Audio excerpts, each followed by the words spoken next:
A tela também.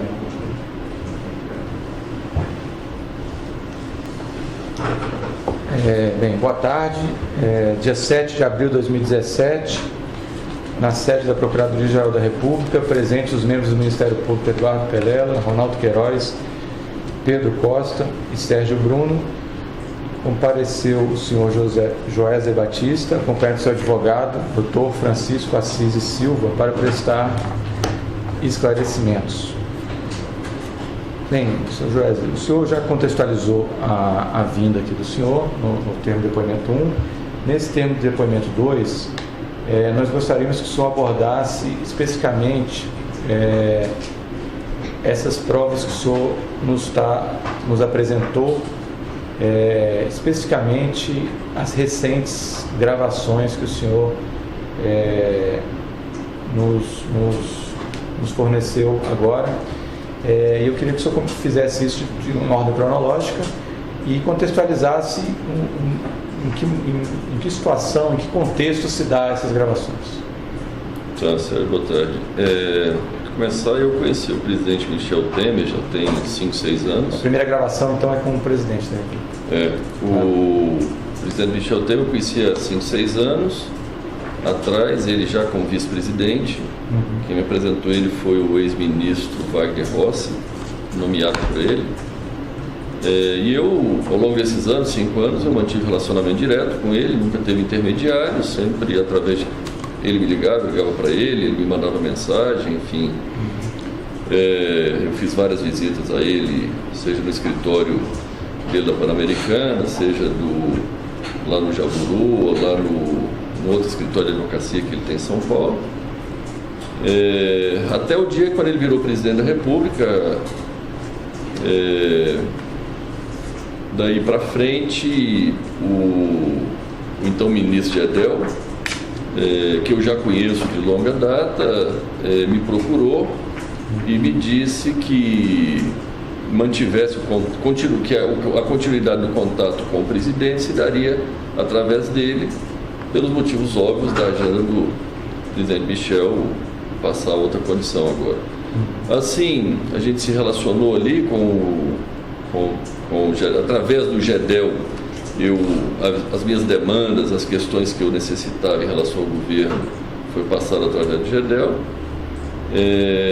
até que o ministro Gedel caiu, né? E caiu e eu fiquei ali sem interlocução. Eu ainda falei algumas vezes com o ministro Gedel até ele ser investigado. Quando ele passou a ser investigado, aí eu como investigado também, eu não pude mais falar com o Gedel, pela proibição da justiça. Foi onde eu procurei o Rodrigo Rocha Louro, perguntando para ele, quer dizer, que queria tomar um café com ele para discutir, que eu queria trocar ideia com o Rodrigo, que eu precisava falar. Só fala para a gente, quem que é o Rodrigo Rocha Louro? Ele ocupava o cargo no governo? Rodrigo, ele é um suplente de deputado, ele é suplente do ministro da Justiça, ao Serralho, né? Quando ele assumiu o ministério, o Rodrigo passa então a ser deputado. Isso recentemente agora? Agora, recentemente. Mas quando eu liguei para ele ainda estava no Palácio. Ele era para o cargo disso? Eu não sei oficialmente, ele é assessor da presidência. Assessor do Michel. Assessor da presidência. Eu liguei para o Rodrigo, falei, Rodrigo, eu precisava falar com o presidente Michel. E aí, isso era um sábado, aí passou um pouco mais tarde, ou no dia seguinte, o Rodrigo me ligou, até me comentou que o Michel teria me ligado. Eu olhei no meu celular, tinha realmente a ligação de Brasília, 061, às 5, 6 horas da tarde. Eu não conferi se essa ligação era dele, mas eu imaginei que sim. Mas no domingo, o Rodrigo me sugeriu que a gente tomasse um café no lobby de um hotel, na segunda-feira. Na realidade, eu não conheço, não tinha intimidade nenhuma com o Rodrigo. Eu me encontrei com o Rodrigo, mas eu sempre soube que ele é assessor, enfim. Você ficou no nome do hotel? É no Fazano, aqui do centro de São Paulo. No hotel Fazano, no lobby, encontrei era meio-dia, ele até se atrasou um pouquinho, chegou meio-dia e 15.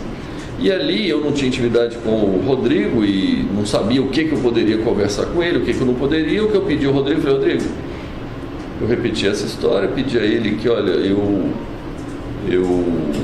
precisava falar com o presidente Michel para dar continuidade à minha agenda aqui das questões que a gente sempre tratou lá atrás. Ele imediatamente já me disse que poderia ser no dia seguinte, terça-feira à noite, lá no Jaburu, e realmente aconteceu. Ele falou: pode se preparar que você encontra com ele terça-feira à noite lá no Jaburu e tal, eu organizo a forma de você entrar lá de forma discreta. E nesse dia no almoço, o Rodrigo tentou conversar comigo, explorar o que seria, mas como eu não conhecia o Rodrigo, não tinha intimidade nenhuma de conversar nada com ele, eu me ative a esperar, então, ir lá no dia seguinte falar com o presidente Michel. Na realidade, Sérgio, a gente vem, esse negócio das gravações, a gente vem fazendo alguns registros, entendeu, de reuniões e de coisas aí, e essa foi uma delas que eu particularmente registrei em áudio, porque eu achei que seria importante, enfim, estar registrando aquela reunião. O senhor, que dia que foi essa reunião do Palácio? Então, eu falei ao telefone no sábado, dia 4 de março, dia 6, que era uma segunda-feira, eu estive lá no Fazano com o Rodrigo, dia 7 à noite no Jaburu, 10 horas da noite, no Jaburu com o presidente Michel. Aí depois do presidente Michel me autorizar que a pessoa seria o Rodrigo, eu tive mais 2 encontros com o Rodrigo, na semana seguinte, um dia 13 e um dia 16. Essa primeira reunião no Palácio, o senhor conversou em linhas gerais o que com o presidente? Então, em linhas gerais, eu até levei uma agenda. Eu fui lá no intuito de saber basicamente o seguinte. Primeiro, voltando um pouco atrás, tem um problema do Eduardo Cunha e do Lúcio Funaro, né? Que o Lúcio Funaro é o operador financeiro do Eduardo, do esquema PMDB da Câmara, né? O esquema PMDB da Câmara é composto pelo presidente Michel, Eduardo, enfim, alguns outros membros. Eu fui lá dizer que, olha, o Eduardo está preso, o Lúcio está preso, e a gente paga lá uma mensalidade para o Lúcio, até hoje, e... Paga apenas para o Lúcio ou paga também para o Eduardo? Não, para o Lúcio é uma mensalidade, para o Eduardo foi um montante. A gente, depois que ele foi preso, a gente pagou 5 milhões de um saldo de dívida que ele tinha créditos, supostos créditos, né, por ilícitos lá de propina,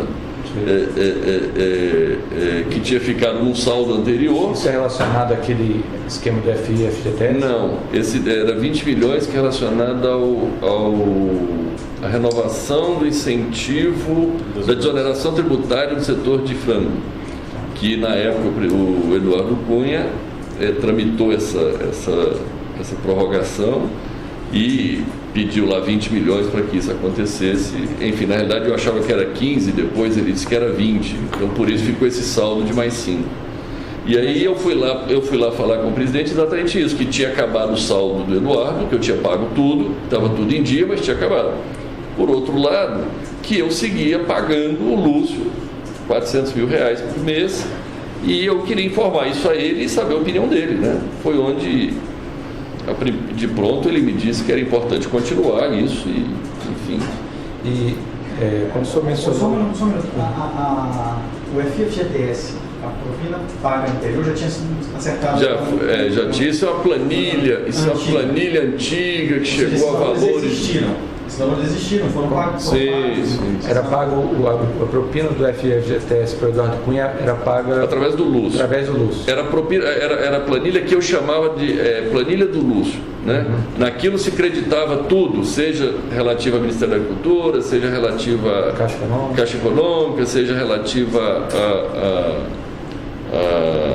esses negócios da Câmara. Só para eu entender essa situação, esses valores mensais que o senhor paga e continua pagando isso ao Lúcio, e o valor que pagou ao Michel é para quê? Para garantir um silêncio deles?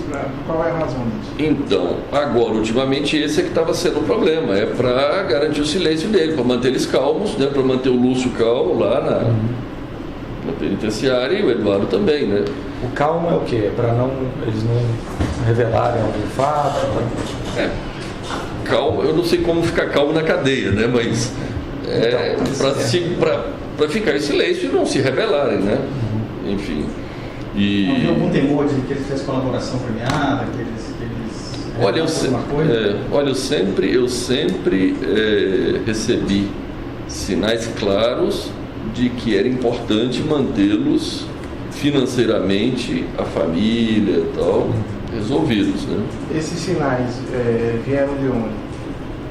Começou porque assim que ele foi preso, foi muito perto de o presidente Michel já tinha assumido, né? Foi inicialmente através do Gedel, e aí quando o Gedel foi investigado, não podia conversar mais com ele, eu fui lá falar com o presidente. E quando o senhor falou que estava cuidando, eu não lembro a expressão que o senhor usou, do Lúcio e do Eduardo, o que o presidente falou? Eu ouvi do presidente claramente ele dizendo que era importante manter isso. A primeira missão minha lá era essa, era ir lá saber dele se o compromisso ainda era necessário, né? Ele me disse de pronto que sim. Tanto em relação ao Eduardo quanto ao Lúcio. Ele sabe quem é Lúcio? Sim, quando eu falei Lúcio, ele achou que era o Lúcio, irmão do Gedel. E eu ainda disse, não, presidente, não é o Lúcio Vieira Lima, é o Lúcio Funaro. Ah, tá, entendi. Aí quando ele disse, não. Ele fez algum comentário em relação ao Eduardo Cunha, a essa postura do Eduardo Cunha de... Ele fez um comentário, aquele questionário, que o Eduardo fica fustigando ele e tal. Eu entendi aquilo como um reforço à necessidade de eu manter, vamos dizer, financeiramente, né? Vamos dizer, porque o que eu entendo é que existe ali um grupo onde parte do grupo está preso, parte está no poder, né? E o Eduardo, o presidente comenta alguma coisa, se o Eduardo pretende que seja ajudado por alguém, que faça alguma coisa por ele? Ele me fez um comentário curioso que ele disse, Eduardo quer que eu ajude ele no Supremo? Poxa, eu posso ajudar com 2, com 11 não dá. Eu também fiquei calado, ouvi ele, não sei como o presidente poderia ajudá-lo. Tá. Isso foi essa gravação. Tá. Depois dessa, mais uma coisa sobre essa. Nessa reunião, o senhor disse que tinha uma agenda. Então, a primeira coisa foi falar com ele que eu estava mantendo financeiramente os dois e o quanto isso deveria continuar e tal. Ele me confirmou que seria importante. Aí eu passei para a segunda fase, para a segunda parte da minha reunião, que foi perguntar a ele quem seria o interlocutor, dado que o Gedel tinha caído. Ele me disse que era o Rodrigo Rocha Louras. E eu ainda falei para ele, ainda perguntei para ele, falei, o presidente, mas todos os assuntos que a gente conversa, assuntos, né, assuntos íntimos, né? Ele me disse com a palavra, o Rodrigo é da minha mais estrita confiança. Aí, depois dessa palavra, né, eu disse, tá bom, então, da agora para frente, não lhe incomodo mais, sigo falando com o Rodrigo. E aí eu passei para a próxima parte, que já foi adiantando um pouco a ele o que seriam os assuntos que eu teria ali naquele momento para tratar com o Rodrigo, né? Foi onde eu comecei a perguntar que é assuntos relativos à CAD, relativo à CVM, comentei sobre o problema do BN10, que tinha vetado uma operação nossa. E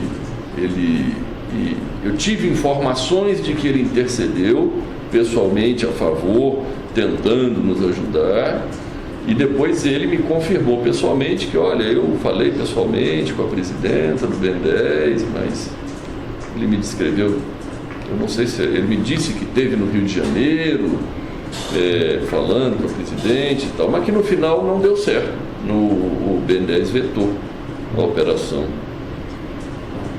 E o senhor comenta, então, isso é um tema dos BNDES. CVM e CAD era o que especificamente? Então, CAD, porque CAD a gente tem vários assuntos do CAD, que a gente submete à apreciação do CAD. O CAD são, acho que 6 conselheiros, né? E o presidente do CAD está em aberto. eu fui lá exatamente dizer da importância de ter um presidente alinhado com o governo, alinhado com os interesses do governo e principalmente alinhado com o interesse dele, né? Ele naquela hora me disse que não, eu tenho uma pessoa lá que dá para ter conversa franca e tal. Eu entendi conversa franca como que vai obedecer aos interesses, né, do presidente. E CVM era mais ou menos... CVM também, que eu fui falar que iria estar trocando o presidente também, que seria importante ter uma pessoa alinhada com o governo, alinhada com os interesses dele, para que a gente pudesse, quando necessário, fazer as reivindicações, né? O senhor lembra de mais algum ponto que tinha nessa sua agenda de... Acho que receita. Então, basicamente foi isso. Eu perguntei para ele sobre Receita Federal. Eu perguntei também sobre o ministro da Fazenda, Henrique Meirelles, que trabalhou conosco 4 anos. E o Henrique, eu já tinha tido a oportunidade de fazer algumas reivindicações ao Henrique. Só que, na realidade, o Henrique nunca me atendeu em nenhuma reivindicação. Eu fui lá avisar ele que o Henrique não me atendia em nada. E aí eu fui lá tentar perguntar para ele como poderia ser eu fazer o Henrique saber que isso era de interesse dele. Porque senão, no final... Dele, presidente da República. Dele, Michel. Porque eu falo com o Henrique e as coisas não acontecem. Aí eu disse, olha, presidente, nós vamos combinar algum jeito que eu peço as coisas para o Henrique e, de alguma forma, o senhor fique sabendo, o senhor vai lá e mande ele fazer.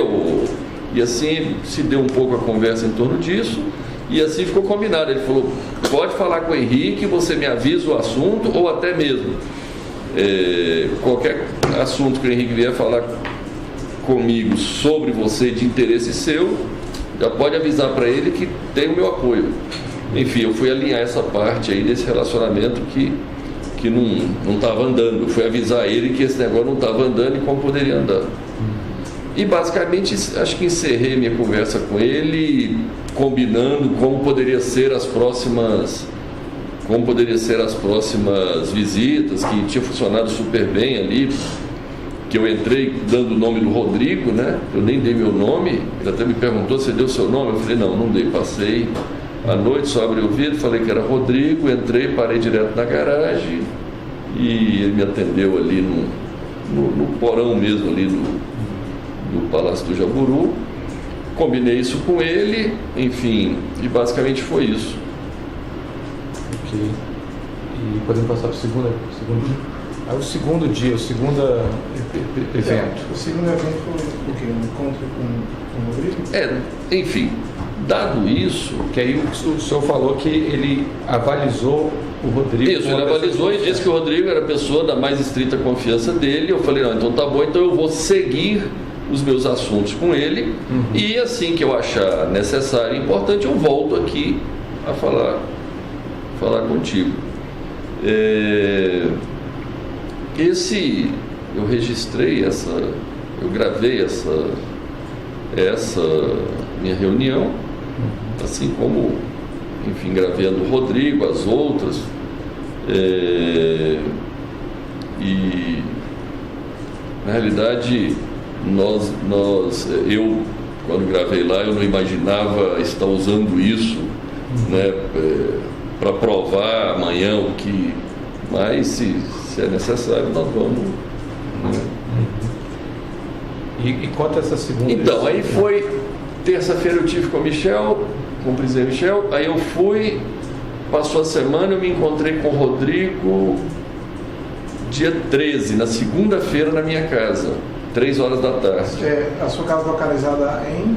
No Jardim Europa. São Paulo. São Paulo, isso. Ele foi lá em casa, 3 horas da tarde, e eu comecei as tratativas com o Rodrigo. Eu disse, Rodrigo, já que o presidente ele me perguntou como foi a reunião, eu disse, foi muito boa, tratei, estou mandatado aqui a falar contigo, você é a pessoa da mais estrita confiança do presidente Michel, então vamos seguir. Eu peguei a lista de assuntos, que era o CAD, CVM, por aí vai, Receita Federal,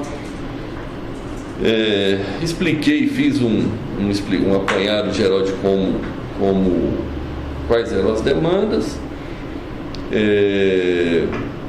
e o mais iminente ali era a questão do CAD, que tinha uma reunião logo em seguida e tal. Eu falei, Rodrigo, vamos focar na questão do CAD, a gente resolve o CAD e depois a gente vai para as outras demandas.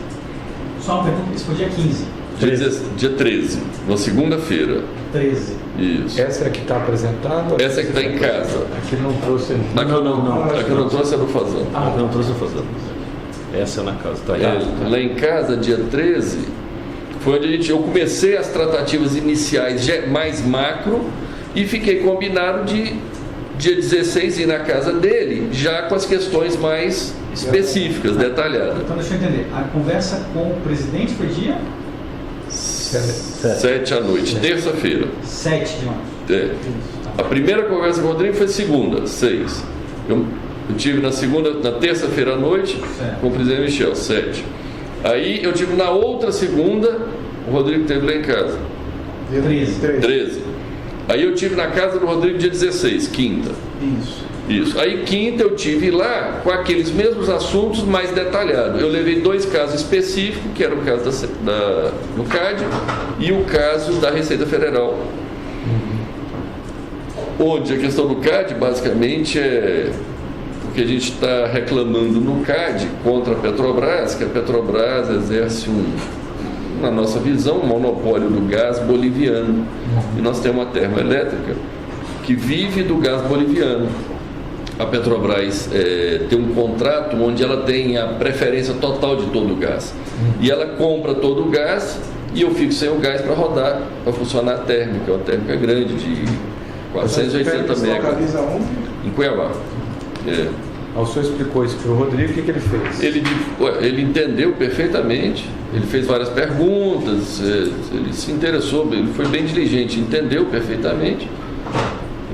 E depois, quando estava claro para ele o que era a situação, ele ligou para a secretária dele, pediu para conectar com alguém do CAD que eu não conhecia. Ele até botou em viva voz para me ouvir. E ele falou com, acho que é Gilvando, uma coisa assim. Falou do caso, explicou e tal, e explicou que seria importante olhar com carinho a questão. Explicou como ia ser as reuniões e tal. E, assim, para mim ficou claro ali que a coisa ia andar, né? Aí quando ele desligou, ele me falou, ele entendeu a ligação. Essa decisão do CAD poderia representar um benefício econômico? Então, eu expliquei a relevância dessa decisão. A relevância dessa decisão é entre a planta não funcionar, ficar parada, ou seja, não gerar nenhum resultado, ou gerar... A planta, só para ficar claro, a planta é a usina. É uma usina termoelétrica. É a termoelétrica de Cuiabá. Tá. Ela entre ficar parada ou funcionando, ela pode, eu expliquei isso para ele, pode ganhar 1 milhão, 2 milhões ou até 3 milhões por dia, né? Eu estava falando ali para ele entender a relevância do assunto, né? Ele entendeu. Eu expliquei que tem 2 situações. Tem uma que é vender no curto prazo, que é spot, energia spot, que é no PLD do dia. E tem outra que é a intenção até, que é fazer um contrato de longo prazo de venda e um contrato de longo prazo de compra de gás. Só que, enfim, infelizmente, as coisas ultimamente, ou faz vários tempos, não funciona se você não entrar em acordo com o político e acertar uma propina e acertar um preço para as coisas andarem. Mesmo coisas do nosso dia a dia, porque nós temos a termoelétrica, é nossa, o gasoduto é nosso. Tudo que eu queria na minha vida é que a Petrobras não existisse na minha vida. Eu falo sempre para a Petrobras, se você não existisse na minha vida, eu estava bom, porque eu não preciso da Petrobras, não preciso do governo brasileiro, não preciso de nada. Eu só preciso que você não compre todo o gás e deixe nós temos acordo de compra de gás com o boliviano. Só que o boliviano, a Petrobras puxa tudo, a gente fica sem. Aí o senhor está falando da estimativa que pode gerar de... Aí eu expliquei para o Rodrigo, exatamente 1 milhão, 2 milhões, 3 milhões, no intuito, porque é o seguinte, a planilha do Eduardo acabou, a planilha do Lúcio acabou o dinheiro. No intuito de que nós temos que viabilizar, para mantê-los lá, para manter a família do Eduardo, a família do Lúcio, tem que fazer mais negócio, que tem que prometer mais propina, que tem que reservar mais, né? E dentro desse contexto eu estava dizendo o potencial que daria, que no curto prazo, aí eu falei para ele que podia pagar 5%, o qual ele concordou. Eu expliquei que a gente abriria uma planilha e à medida do necessário a gente iria ali 5% do lucro da termoelétrica. Se desse certo. Se desse certo, o CAD dá a decisão favorável a nós para que a Petrobras fornecesse o gás para nós, porque a Petrobras compra tudo e aí ela fica monopolizada. A gente precisa do gás, a gente não consegue comprar o gás. E aí ela não vende o gás, ou quando vende a um preço exorbitante, de forma que a gente nunca consegue ganhar nada. Quando a energia sobe de preço, ele sobe o preço do gás. Quando cai de preço, ele cai o preço do gás. Então a gente fica 100% refém da Petrobras. Quando o senhor falou de 5%, qual foi a reação do Rodrigo? Não, ele disse, tá bom. Mas ele entendeu do que o senhor estava falando. 5% era 5% do lucro. Sim, propina, lógico. E aí depois disso, que o senhor falou disso? Não, logo em seguida nós falamos do longo prazo. Eu expliquei para ele o potencial que daria isso, que essa planta, se fizer um contrato, essa planta foi um investimento de $1 bilhão. São 700 quilômetros de gasoduto próprio. Quem investiu isso foram os investidores americanos, que se cansaram da confusão brasileira e não estavam dispostos a pagar propina para os políticos, então ficou com a planta hora fechada, hora tiveram que arrendar para a Petrobras a preço de banana. Aí eu estava explicando para ele o seguinte: Rodrigo, de longo prazo a gente precisa vender a energia com 25 anos e comprar o gás com 25 anos. Isso tem potencial de dar um lucro de 7 bilhões, 7, 8 bilhões, que é 480 mega durante 24 horas, 25 anos, se o lucro for R$100 por megawatt. Trazido isso a valor presente, é como um resultado de 3, 4 bilhões, 3 bilhões e meio. Eu estava explicando para ele isso, que esse seria o grande negócio da termoelétrica, e indicando claramente que eles poderiam ganhar bastante dinheiro ali com esse deal, com esse negócio. E aí? Então o senhor tratou da agenda do CAD, deixa eu explicar. Tratou da agenda dos outros órgãos também? Então, terminou o negócio do CAD, eu fui falar do outro assunto que eu levei especificamente para ele, que também é outro problema, que é o que os políticos mais souberam fazer ultimamente, é arrumar dificuldade para vender facilidade, né? Que tem um outro problema, é que os créditos fiscais gerados na instância federal, de PIS e COFINS, porque como nós somos um grande exportador, a gente tem um acúmulo muito alto de crédito de PIS e COFINS. A gente usa esses créditos para pagar as dívidas do INSS. Só que isso hoje é tudo via liminar na justiça. Aí eu estava falando para ele da importância de legalizar isso, de fazer algum, eu não sei, alguma lei, algum ato normativo para poder regulamentar isso. Inclusive explicando, por isso que eu digo criar dificuldade para vender facilidade, porque é o seguinte, eu estava explicando para ele que se você não paga o INSS, está devendo o INSS, mas você tiver uma restituição em dinheiro, o INSS vai lá e pega o teu dinheiro para pagar. O inverso não é verdadeiro. Se você tiver o crédito e quiser pagar o INSS, aí ele não aceita. Enfim, é uma questão mais, uma tecnicalidade. E ele me disse que teria plena condição de resolver, como sempre eles, tanto ele quanto o presidente Michel, eles sempre se articularam muito bem nas soluções aí das questões, quanto o Eduardo Cunha também era muito hábil. solução seria ele deu alguma sugestão de... como é que seria? Eu não entendo muito bem de legislação, mas ele me falou lá algumas ações que ele poderia tomar, que ele tinha gente lá, que ele poderia Eu viajar. já conhecia esse assunto, esse tema. Ele já conhecia, ele sabia desse assunto, ele até me comentou que esse assunto já estava na Câmara, já tinha na Câmara um assunto relativo a isso. Mas tinha outras pessoas pleiteando, outras a esse assunto. Então eu não me recordo. O senhor tratou da CVM também? Então, da CVM eu perguntei para ele, da CVM eu não tinha nem tenho nada específico hoje lá, eu expliquei isso para ele. Mas eu falei para ele exatamente da necessidade de ter um presidente alinhado com os interesses do PMDB da Câmara, do presidente, enfim. Ele falou que, ele na hora pegou o telefone, ligou para o secretário, esqueci o nome, acho que é o segundo ali do Ministério da Fazenda, e aí botou no Viva Voz também, falou, explorou, o secretário disse que já tinha nomeado, já tinha escolhido o nome da pessoa, e que seria nomeado logo em breve. Eu percebi que o Rodrigo não conseguiu avançar muito mais com esse secretário, eu acho que ele não tinha a mesma intimidade com esse secretário do que demonstrou com o outro do CAD, né?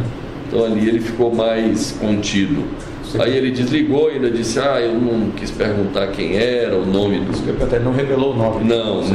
E aí ele também não teve, acho que não teve coragem, de perguntar quem era o nome e tal. Ele faz ele ligar assim, no Viva Voz, e colocar para você ouvir. Olha, eu fiquei surpreso, viu? O senhor interpreta isso como? Queria mostrar que estava... Como eu não conhecia ele, né? O que eu entendi é que ele estava querendo me mostrar que ele era muito bom articulador que ele era... Porque eu não conhecia ele, eu tratava com o Eduardo antigamente, tratava, né, depois do Eduardo, Eduardo Cunha. Eduardo Cunha. O que eu entendi é que ele queria mostrar o quão proativo ele era, né? O quão eficiente, talvez. PGFN, o senhor tratou? Tem algum problema? Então, não, quando a gente fala da Receita, é a PGFN. É Procuradoria Geral Fazenda Nacional. E toda essa história que eu te contei é da PGFN. Quando fala Receita, é PGFN. Ele comentou também, você está me falando aí um negócio que eu não tinha lembrado, ele comentou também que eles estavam vendo para trocar o secretário da Receita, o Rachid e tal, que eles estavam olhando para fazer mudanças e tal.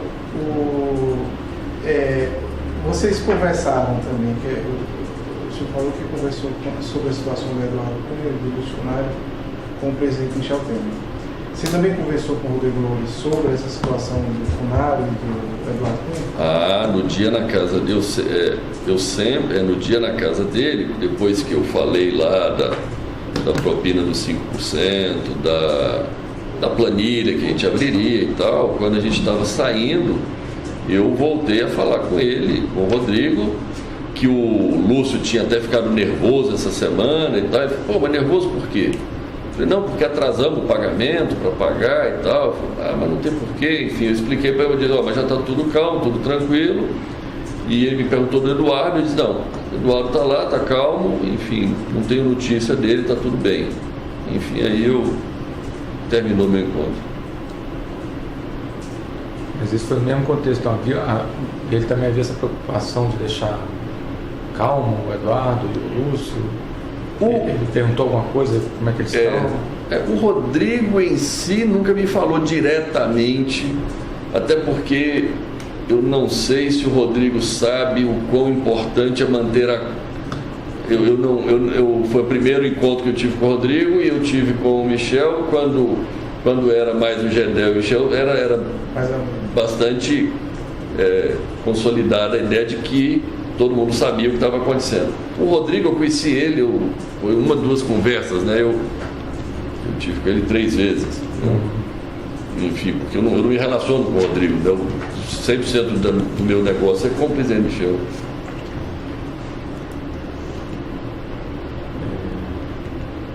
Ok, o terceiro evento. Mais alguma coisa sobre isso? Mais alguma coisa? Eu fiquei com uma dúvida aqui, quando eu vou escrever. Esses 5%, o senhor falou também no contexto da planilha do uso do fundário. Então esses 5% eram com essa mesma finalidade? Iria abrir uma nova planilha com novo crédito para, enfim, porque o dinheiro estava acabando, né? Eu liquidei tudo do Eduardo e o do Lúcio eu estava pagando 400 mil lá, mas... Só para ver se a gente entendeu, assim, esses esquemas geravam créditos, propinas. Isso, propina. E aí você ia honrando, Pronto, isso. mais ou menos com uma conta corrente. Quando essa conta zerava, Perfeitamente. precisava de um novo... Às vezes ficava esquema. negativo. Às vezes ficava negativo, que eles continuavam pedindo, não paravam de pedir dinheiro. Às vezes ficava negativo, aí eles ficavam loucos lá atrás que precisavam fazer alguma outra coisa errada para poder gerar outro crédito e... Bem, a forma de pagamento depois a gente vai detalhar no momento oportuno do anexo, né? E montante, especificamente. Mais uma coisa? Não. Vamos passar para o próximo evento? Vamos passar para o próximo evento. Tá. Só para deixar claro, estou tomando nota aqui de algumas coisas dos suplementos. O primeiro foi dia 7, Quer um calendário? 7 de março. O primeiro encontro com o Rodrigo... Não, o primeiro encontro com o Rodrigo foi dia 6, no Fazano. Rodrigo, dia 6 nós não temos áudio disso. Eu tenho, é que só que eu não te dei. Não terminou. É porque eu tinha esquecido desse... Você gravou, mas não entregou. 6 de março é segunda-feira. 6 de Isso. março. Depois, o segundo... Foi no dia seguinte. No dia seguinte, dia Com o 7 aqui em presidente. Brasília. Isso. Ok. Aí depois dia 13, na segunda-feira. Dia 13 com o Rodrigo de novo. Na minha casa. Em São Paulo. Na minha depois, casa. no dia 16... Na casa dele. Aqui. Pronto. Tá. O senhor lembra o endereço da casa dele? Do Rodrigo? É. Eu tenho, Tá, não lembro de cabeça. Não, É depois na... Lago, É Sul, QI 25. Essa é QI 25. Eu tenho. Tá, depois o senhor fornece. Mas é Lago Sul, Lago Norte? Lago Sul. Ok. Mais algum? Professor, sim? Próximo evento. Que o senhor- Isso encerra o assunto PMDB da Câmara. Isso. Tá. Pronto. Ok. Agora você não- Então, Então, teve- o senhor vai falar de um evento que Teve outro evento que eu também registrou. registrei também, trouxe aqui para vocês, que enfim, de um senador, do Aécio, Aécio Neves. o qual eu conheci ele na campanha de 2014, e nós fomos o maior doador de campanha deles. Em 2015, ele seguiu precisando de dinheiro, eu acabei, através da compra de um predinho, não sei como, lá em Belo Horizonte, por 17 milhões, esse dinheiro chegou nas mãos dele. Aí depois, no ano seguinte, 2016, ele dizendo que esses 17 milhões era para pagar restos de campanha e tal, Que já tinha acabado a eleição. que já tinha, a eleição foi em 2014. E a eleição de 2014 também teve um monte Agora, de caixa esse 2. imóvel foi uma compra normal ou o imóvel está no preço do mercado? Precisava de 17 milhões e tinha um imóvel que dava para fazer de conta que valia 17 milhões, enfim. Houve um superfaturamento do imóvel para justificar esse Sem repartido, dúvida, né? A gente não estava atrás de comprar um imóvel em Belo Horizonte. E de quem que era esse imóvel? O senhor se recorda? Então, era de um Oficial. jornal. A gente depois fornece. Ah, tá. Não, só para saber, mas é uma pessoa... Uma pessoa ligada a ele. Quem indicou para a compra do imóvel foi o Foi o senador. Aécio. Tá. Aí é uma pessoa ligada, ele é um amigo dele, Tá. que tem esse imóvel. Aí esse dinheiro deve ter chegado na mão dele de alguma forma. Tá. E aí no ano. Só um detalhe, mas chegou na mão... Mas como é que foi o pagamento para o dono do imóvel? Foi legal, foi via banco isso, mesmo. Isso. Tá. De acordo com a escritura É de do Minas. imóvel. esse ano. É de Minas. De Minas, tá. Aí tudo bem, de alguma forma chegou na mão do Isso. senador e... E aí, quando foi em 2016, um dia na casa dele, ele me pediu 5 milhões lá e eu não dei.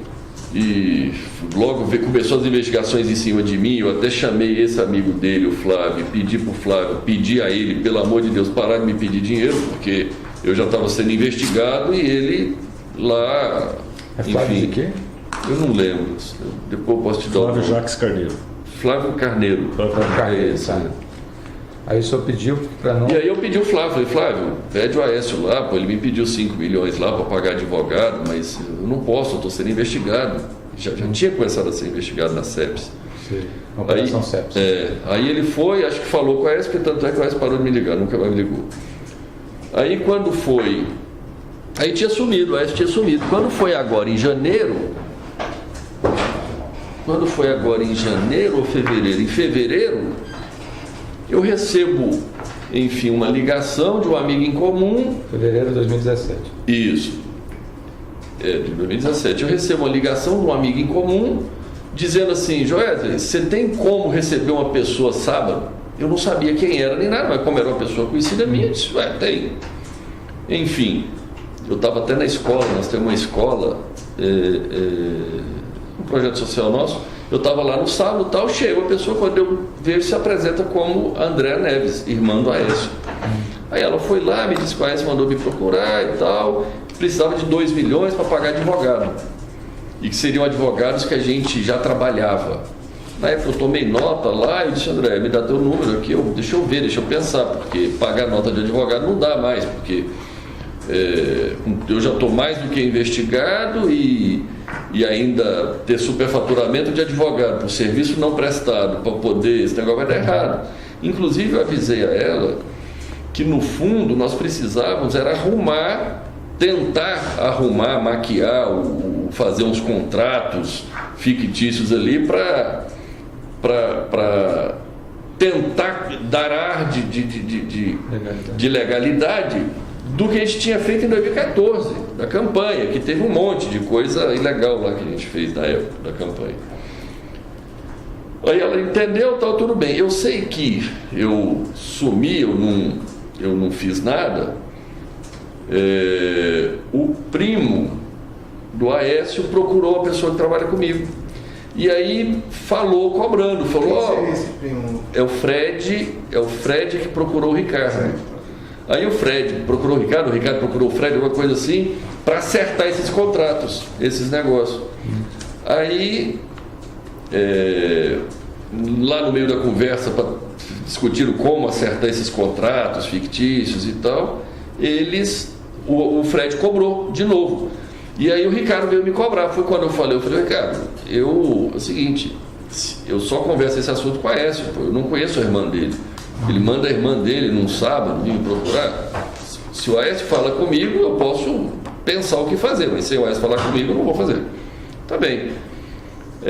Eu falei isso, teve um sábado, um domingo, eu não entendi bem. André me liga, me perguntando se eu ia ao Rio de Janeiro, se eu estava indo no Rio. Eu falei: não, André, eu não estou indo no Rio, eu estava em viagem. Ele falou: não, então eu confundi e tal. Como é que faz aquele negócio? Eu disse: olha, eu preciso falar com o teu irmão. Assim, eu acho que o Ricardo com o Fred lá marcou na sexta-feira seguinte. 24. Você lembra disso? Dia 24 de março. Na sexta-feira. Recente, então. Tá, então pronto, dia 24 de março. Aí eu tinha até feito uma viagem, eu cheguei atrasado, foi um dia que deu uma chuva tremenda, eu pousei, e na realidade, eu pousei, aí eu estava indo lá no Hotel Nick, onde era o endereço, no Nick, procura, vai lá no Nick, vai estar lá. Aí eu estava em São Paulo, aí eu liguei para a Andréia, dizendo que eu ia atrasar. Primeiro mandei uma mensagem dizendo que eu não vou chegar às 6 horas, vou chegar às 6h30. Ela disse: ok, ele está aguardando. Daqui a pouco eu cheguei até a chegar perto do hotel ali, eu mandei outra, eu liguei para ela, disse: André, eu tinha uma viagem para Nova York nesse dia à noite. Falei: André, eu acho que não vou conseguir ir lá encontrar o Aécio, porque eu tenho uma viagem para Nova York e eu estou enrolado aqui. E ela no telefone se mostrou exaltada, dizendo: não é possível, tal, não me fala isso. Aí eu falei: não, tudo bem, deixa eu ver se atraso, eu vou para Nova York, eu vou lá. O senhor tem registro essa ligação para ela? Eu tenho mensagem de texto, e ligação deve ter as ligações, eu tenho a mensagem que eu mandei para ela, que ela me mandou. Vai fornecer isso para nós. Com certeza.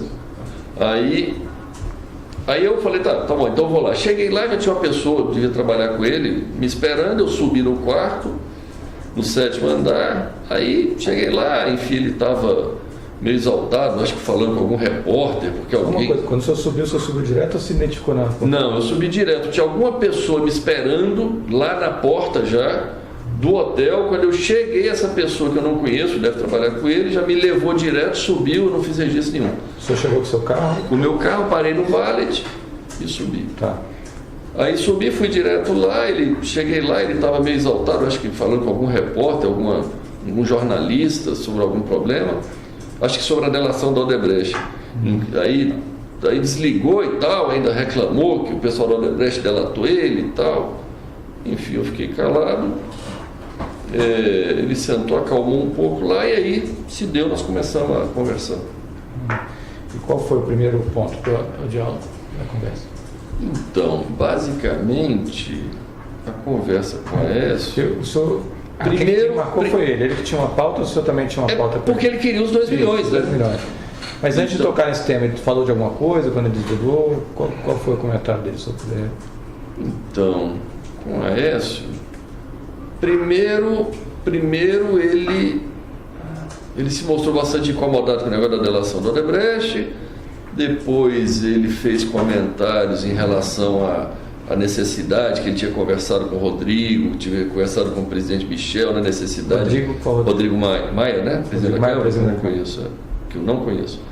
Aí falando que negócio do abuso de autoridade, que tinha que aprovar o abuso de autoridade, tinha que aprovar o negócio do Caixa 2 para poder resolver os problemas, se livrar desses problemas e tal. Aprovar o negócio do Caixa 2 é o quê? É a lei, né, do Caixa 2 para anistiar o Caixa 2 para resolver. Inclusive eu comentei com ele, eu falei, pois é, Wes. Inclusive porque é o seguinte, eu relatei para ele, eu falei, até chamei o teu pessoal lá, o teu primo, o pessoal, está reunido lá, vendo como é que nós vamos fazer os contratos fictícios ali para dar ar de normalidade naquilo, porque, enfim, eu expliquei para ele que tem vários, tem de publicidade, tem de pesquisa, tem de toda a natureza.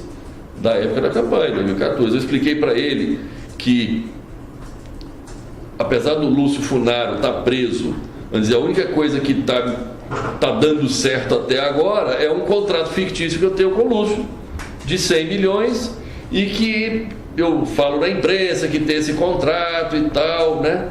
Enfim. Aí eu falei, olha, tem que dar de normalidade. Ele falou, não, mas nós vamos dizer que terça-feira seguinte estava acertado que ia passar a lei do Caixa 2, ia estar tudo resolvido e tal. Eu falei, pois é, mas depois tem a questão do abuso de autoridade. Ele falou, realmente e tal, enfim, se deu nesse ano. Logo em seguida eu falei para ele agora dos 2 milhões, eu expliquei para ele que não dá para pagar advogado, que ia ser remontar mais problemas. Eu sugeri ele de pagar em dinheiro. Eu falei para ele, falou, mas como paga? Eu disse, se for você que vai receber, eu pago pessoalmente. Se for alguém, eu mando alguém. Se for alguém que trabalha contigo, eu mando alguém que trabalha comigo.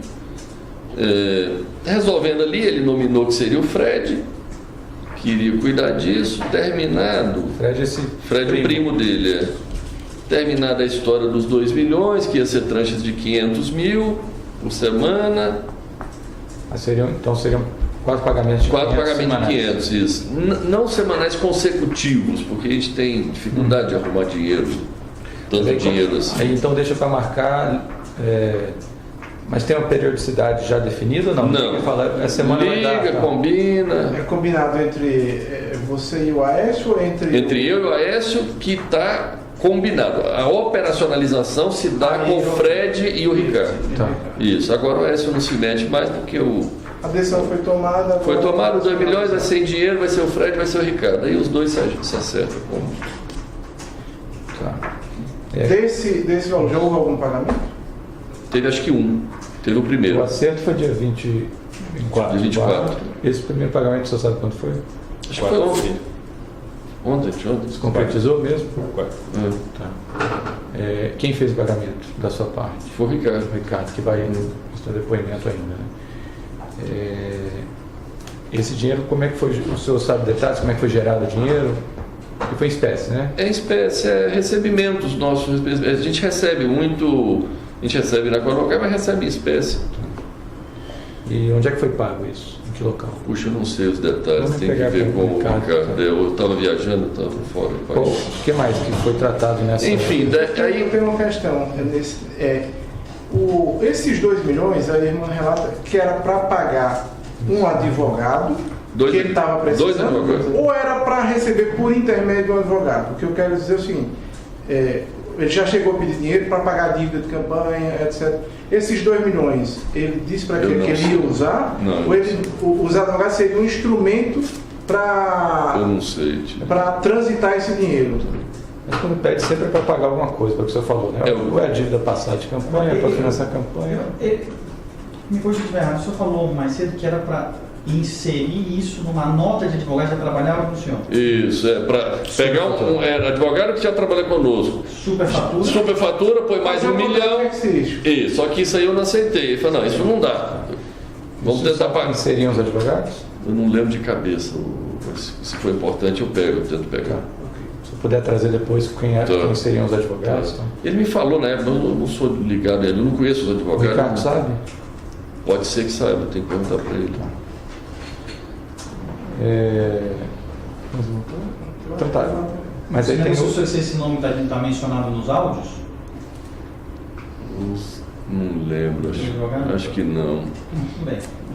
Depois quiser consultar também. Nós verificamos.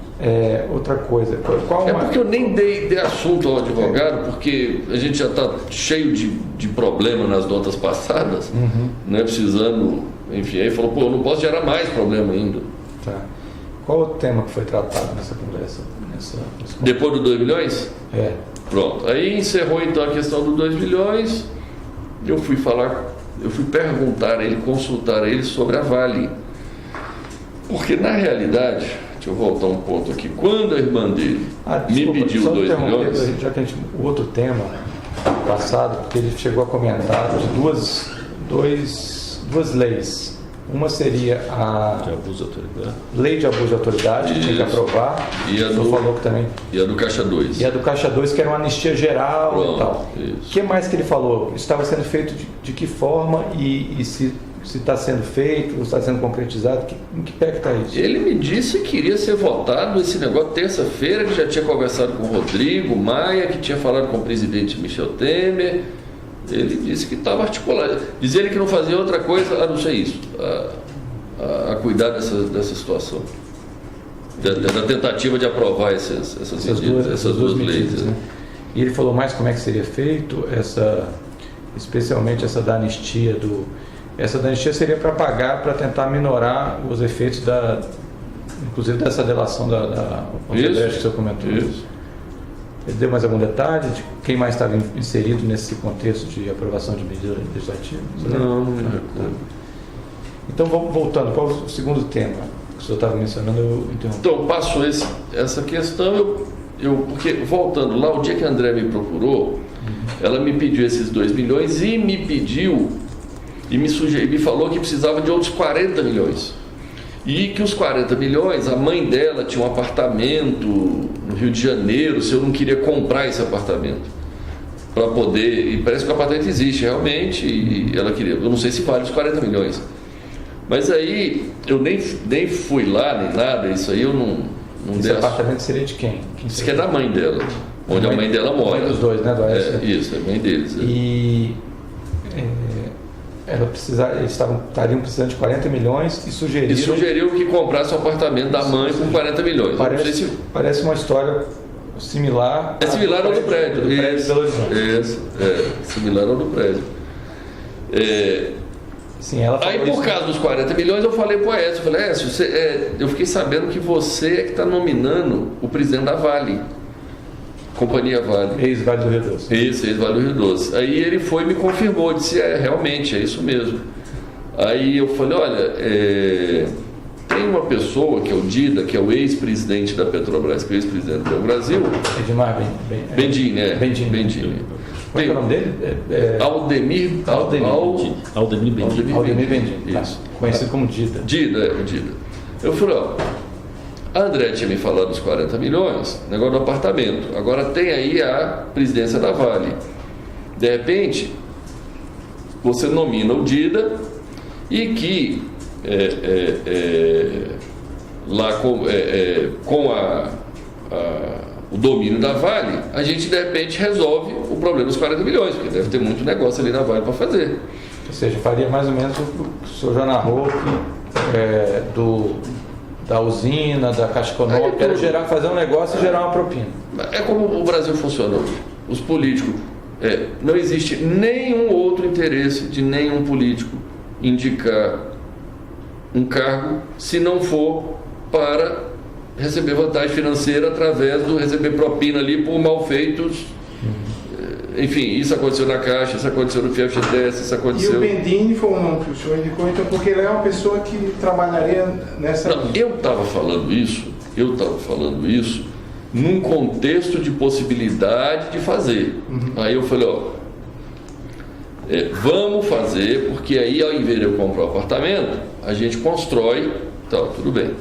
Aí na hora de pronto ele disse assim, não, mas não pode, porque eu já nominei. Eu já coloquei uma pessoa lá, não posso te falar o nome, porque... Colocou ele, na verdade já tinha indicado. Já tinha indicado, não tinha saído ainda. Era sexta-feira, disse que o nome ia sair segunda-feira, e parece que saiu mesmo.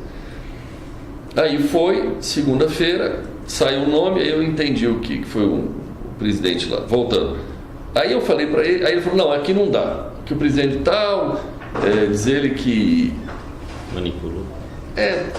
Eu não entendo como, parece que a Vale tem uma governança para ter independência na eleição, na escolha do presidente.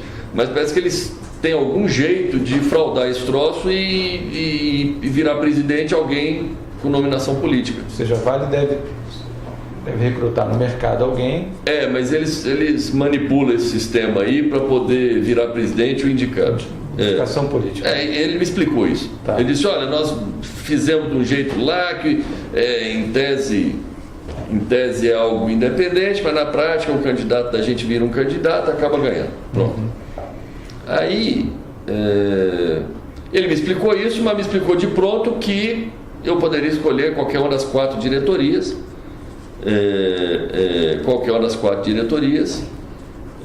que eu escolhesse lá e tal, que botava quem eu quisesse, se fosse o Dida, eu botava o Dida, ou pronto.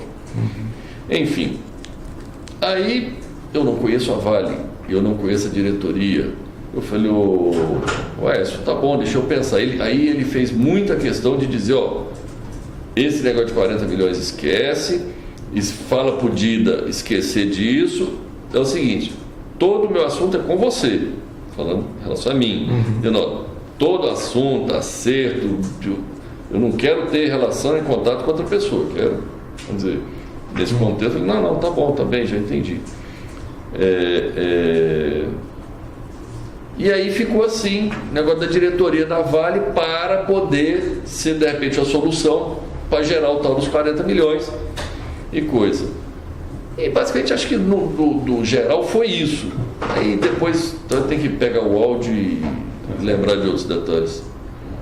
Mais alguma coisa? Gabriela? Pedro? Eu só tenho, na verdade, uma dúvida. Lá atrás, voltando ao primeiro tema, você falou que tinha um esquema PMDB da Câmara. Isso. Lá atrás, no primeiro tema. Isso. Na hora que eu estava dando notas aqui, o senhor falou que havia alguns envolvidos, que eu sabia. Nominou o presidente Michel Temer e nominou mais algumas pessoas. E de novo, o senhor tem conhecimento de quem seria que participaria disso? Então, eu posso falar só dos que eu efetivamente fiz negócio, que é com o presidente Michel, com o Eduardo e com o Lúcio.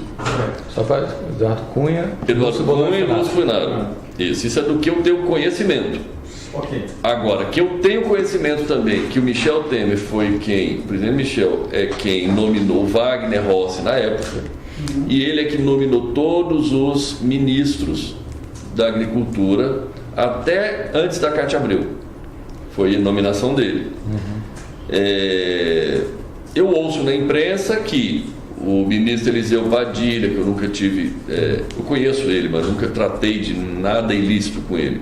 Aí tive já eu conheço o Moreira Franco, a minha vista aqui é o grupo do presidente Michel, né, que é o Moreira, Eliseu Padilha, o Gedel, o que eu ouço na imprensa, né? Agora, negócio, desse grupo, o negócio era através do Eduardo Cunha. Entendi. Tem mais um ex-parlamentar desse grupo. O senhor já teve algum tipo de negócio com o ex-deputado Henrique Eduardo Alves? Não, também não. Mas eu sei que é do grupo. Né? Eu ouço falar e sei, já ouvi deles ali.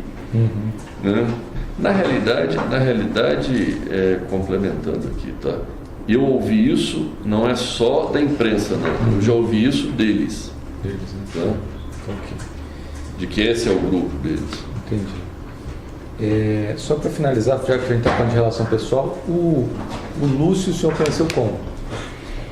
Conheci em 2011 através de um amigo em comum, que foi assim que eu dei entrada no pedido do FIES-FGTS. Na época eu achei que tinha sido uma coincidência, hoje eu acredito que não foi coincidência.